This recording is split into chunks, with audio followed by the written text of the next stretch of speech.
The Lord of the Rings movies did Frodo dirty. I personally think that the books significantly improve. They don't improve, but they are the better version of Frodo that you don't get in the movies, and I kind of want to explain why, mainly in 3 specific scenes that are different. Now, both book and movie, the trilogy, and the books, both 10 out of 10. Is Two Towers 10 out of 10? There are specific moments in Two Towers that I might not prefer, and I might think, okay, why'd they have the warg scene, or what was that, when Aragorn fell off the cliff, or the Ent scene was a bit different from the books. But it's still 10 out of 10 because I watched the movies when I was like 5 years old. I love Tolkien. I love Peter Jackson. You'll never see me saying the word dirty in Lord of the Rings in the same sentence. You said dirty and then followed that up by Lord of the Rings. I completely agree, though. Yeah. In the movies, when I first watched the movies and I hadn't read the books, I thought Frodo was the worst character of the Fellowship. And I was going, wait, why isn't Sam the main character? Like this pod, the whole pod we have going on. Yeah. I'm like Sam, you're like Frodo. Everyone hates you, but they love, right, commenters, right? Is that the... No one likes a simp. Yeah. You're simping for our commenters, and that doesn't fly. No, it doesn't. None of the commenters want a simp. No. Anyway, the 3 scenes that we kind of go over is, I think some background is needed from Frodo in the movies and Frodo in the books. In the movies, it's kind of seen as a perception that Frodo is roughly the same age as Sam, Merry, and Pippin. Yeah. And same emotional maturity. In the books, it's clearly shown that Frodo is significantly older than the others. And that's very important. Now, to provide for some fun facts for you, Elijah Wood in the movies was the youngest of the bunch. He was 18 years old, so physically even looked younger.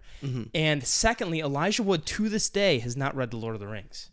That's insane to me, but anyway. Now, both you and I watched the movies before we read the books. So you went in this perception of Frodo being emotionally mature at the same level of everybody else. You had this certain image. Sam's the hero of all of our stories. Yeah. And the books have these 3 big changes. Do you want to get into that first one? Yeah, let's go over the first one. Okay. The first one is on top of Weathertop when the hobbits and Strider are confronted by the ring wraiths. In the movies, the other hobbits are trying to attack the ring wraiths, but they fail.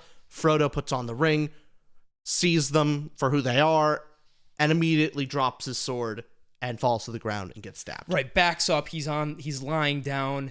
The Nazgul goes over him, stabs him, and boom. That's it. Now, in the books, very different. This is immediately after Frodo puts on the ring. Immediately, though everything else remained as before, dim and dark, the shapes became terribly clear. He was able to see beneath their black wrappings. There were 5 tall figures, 2 standing on the lip of the dell, 3 advancing. In their white faces burned keen and merciless eyes. Under their mantles were long gray robes. Upon their gray hairs were helms of silver. In their haggard hands were swords of steel. Their eyes fell upon him and pierced him as they rushed toward him.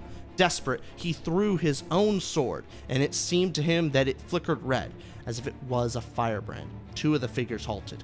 The third was taller than the others. His hair was long and gleaming. His helm was a crown. In one hand he held a long sword, and in the other a knife. Both the knife and the hand that held it glowed with a pale light. He sprang forward and bore down on Frodo. At that moment, Frodo threw himself forward on the ground, and he heard himself crying aloud, "O Elbereth, Githoniel!" At the same time, he struck at the feet of his enemy. A shrill cry rang out in the night, and he felt a pain like a dart of poisoned ice pierce his left shoulder.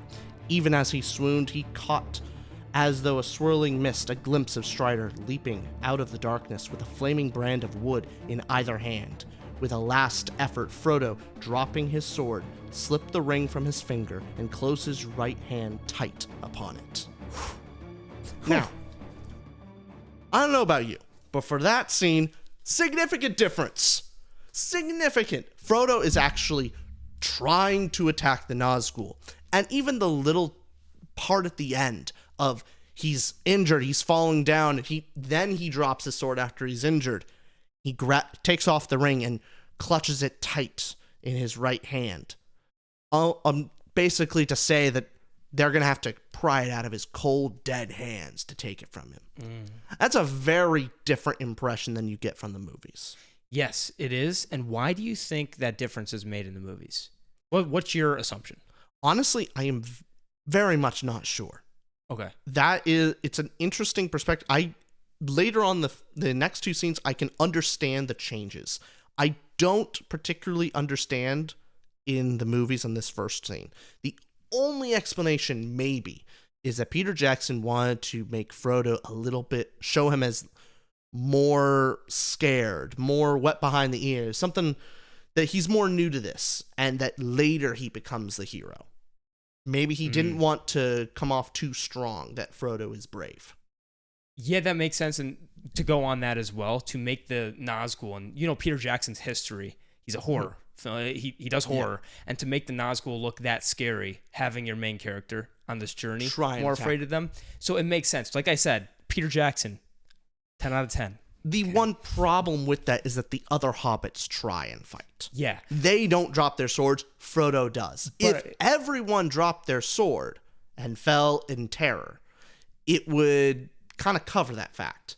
And I think that change would have been better. But the fact that only Frodo drops his sword kind of cheapens that horror aspect. Now, here's the thing. I do prefer one of the scenes. I won't say which, because Tolkien and Peter Jackson are both perfect. But anyways, with this scene in particular, maybe he's having Sam, Merry, and Pippin all looking, because they're protecting their friend. They're protecting Master Frodo. They're protecting Frodo, so they have to be confident. They have to do that. And he's making Frodo the scared one to make the Nazgul look scarier, to make the stab more threatening. So I could see why. I think when it comes to Lord of the Rings films, although there are differences like this, and that is a big difference. The books have their own feeling. The movies have their own feeling. And I think it's the best adaptation that could possibly be done in the history of the world. There are differences like that, and that's why reading Lord of the Rings, even after you watch the movies, you get new things and way more details. Like at the beginning of the movie, you don't understand that it was a 17-year time skip. Yeah. Or was it? Yeah. So 17 years, I believe. 17. But then in the books, that's clear that there's the time skip, and that sense of time's much longer. Mm-hmm. But with the scene in particular, the book makes it. I like the book's version, but it's really good. But I understand why the movie decision was made. Yeah. The main thing is it puts.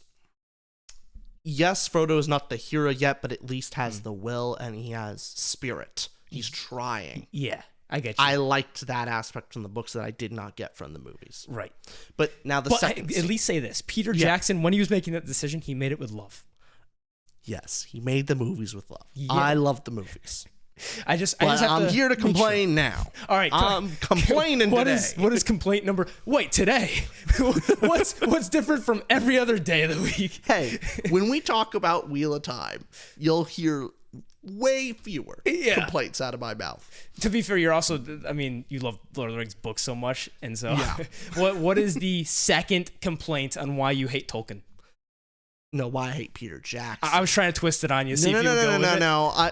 Tolkien first, then Peter Jackson. My hierarchy is clear. Even I have to agree with that. If Peter Jackson would agree with that, no one disagrees. Okay.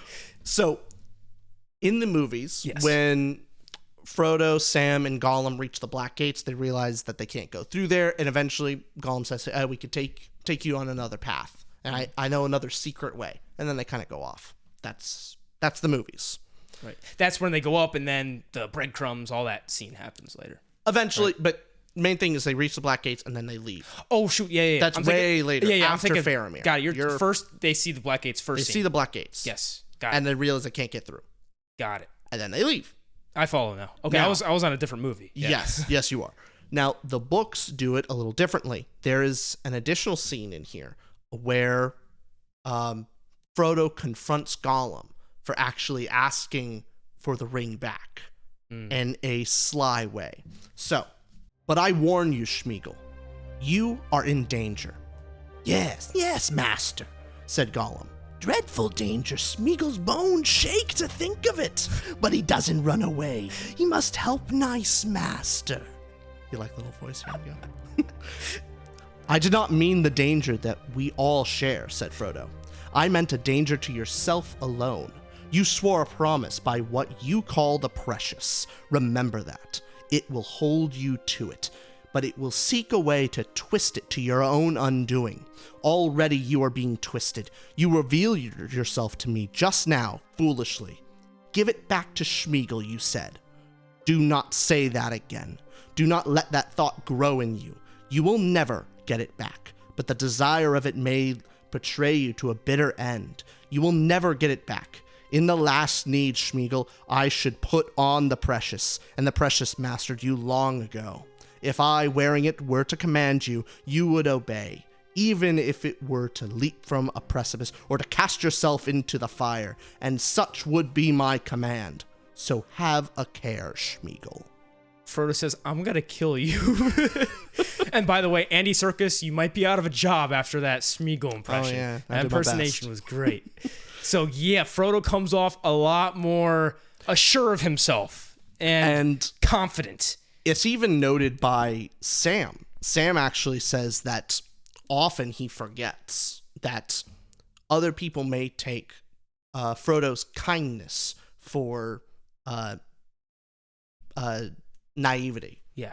Where it's clearly not. Where Gollum made the incorrect perception that because Frodo is kind, that he's actually stupid.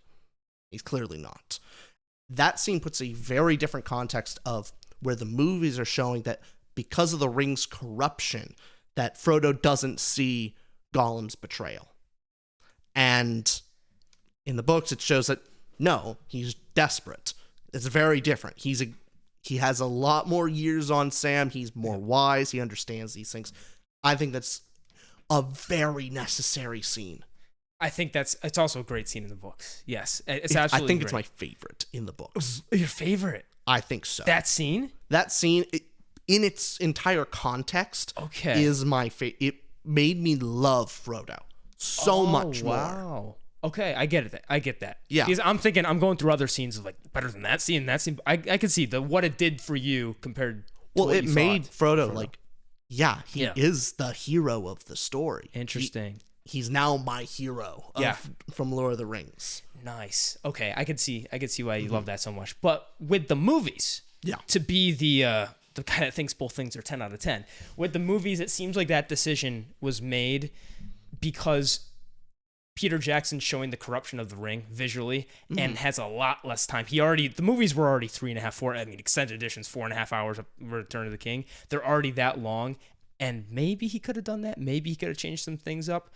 But do you understand the decision he made there to make the ring look as it was more corrupting Frodo? I do understand. Okay. So that change I do get. Yeah. How with the books, they show the corruption through mentally the corruption, but it's a more physical burden. For sure. That Frodo isn't losing his wits. Right. He still has his wits about him throughout the entire journey. In the movies, the ring is taking away his mind far more.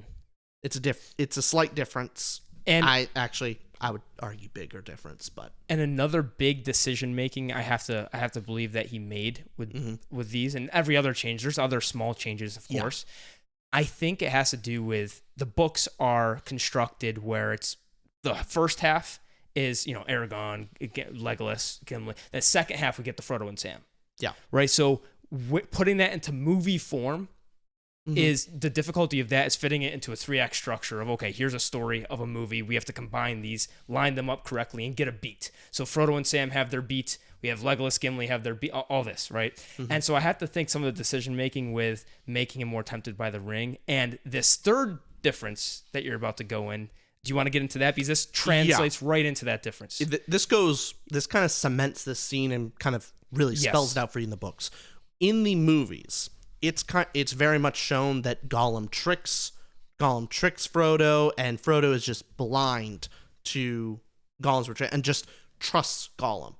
And some of this is maybe he in the movies is going, hey, I have to trust Gollum because if there's good in him, then if Gollum can be saved, then so can I. And how can Frodo trust Gollum? You don't even trust me. Look at that. What does that say about you? I think that's pretty clear. This main scene is where Frodo and Sam are actually talking about Gollum's betrayal. In the movies, it's just Sam trying to tell Frodo, don't trust Gollum. Please don't trust Gollum. And Frodo's kind of going like, we have to, Sam, we have to. He hasn't betrayed us yet. We should trust him. And this is very different. So that's earlier on from the breadcrumb scene with it. Mm-hmm. Okay. Sam says, do you think he's gone to fetch them? Orcs or whatever they are? No, I don't think so, answered Frodo. Even if he's up to some wickedness, and I suppose that's not unlikely, I don't think it's that. Not to fetch orcs, or any servants of the enemy. Why wait till now, and go through all the labor of the climb, and come so near the land he fears? He could probably have betrayed us to the orcs many times since we met him. No, if it's anything, it will be some little private trick of his own that he thinks is quite secret. Well, I suppose you're right, Mr. Frodo, said Sam. Not that it comforts me mightily. I make no mistake, I don't doubt he'd hand me over to the orcs as gladly as kiss his hand, but I was forgetting his precious. No, I suppose the whole time it's been the precious for poor Smeagol. That's the one idea in all his little schemes, if he has any. But how bringing us up here will help him, in that is more than I can guess. And it goes on, but really demonstrates that Frodo is completely aware that, yeah, Gollum is scheming something. At the very, he knows that he can trust Gollum in specific circumstances, that Gollum isn't going to betray him to the orcs. And he's right. He is right about that. And that he has his own plan cooking, but until then, they need him. And because so they don't know how to get there. They don't know how to get there. And it's more of a, hey, Sam, what other options do we have? Right. We have to trust him. Whereas in the movies, you have that breadcrumb scene where that becomes relevant, is Frodo was taken off guard. Mm-hmm. Of he was trusting Gollum, and no, he betrayed me. Yeah. Right? Still perfect, of course, just like the book is perfect. Man, it's just I hate when we talk Lord of the Rings off camera because you love the movies. I do love you the movies. Love them so much, as I do. You love the books, as I do. But when the movies are brought up, even though you think they're like near perfect, you'll only talk about the flaws. And that's why there's stupid videos on the internet now. Like, oh, Frodo's different in the book. Look, I get it. Fine. Even if I prefer the book. I'm just saying these were my criticisms and why I love the books more than the movies. And I love the movies. I think that is good insight. It's a good video idea. We'll see if it does well. Maybe. Yeah, it's whatever, Maybe, next time my next video idea is going to be why the Wheel of Time season 1's better than. Oh, God, that'll be heated. That'll be that'd be heated. I haven't seen Wheel of Time at all. I can't even speak on its behalf. Oh, God. There's only one good scene in the entire first season. Is it that bad? The casting's good. But the show's bad. The show's bad. I've heard it's very bad. It's bad. Okay. We'll get into that some other time. But we'll get into the future. But thank you for that informative session, Rich. Yep. Let us know how right I am and how wrong Austin is in the comments down below. They're both perfect. And I hope you actually want to talk to us in person. Join our Patreon where you get access to our exclusive Discord server. We have a monthly book club. It's a lot of fun. You get to be critical with me and roast Austin's opinions. You know who you look like? You gonna go with Heisenberg or? I was going with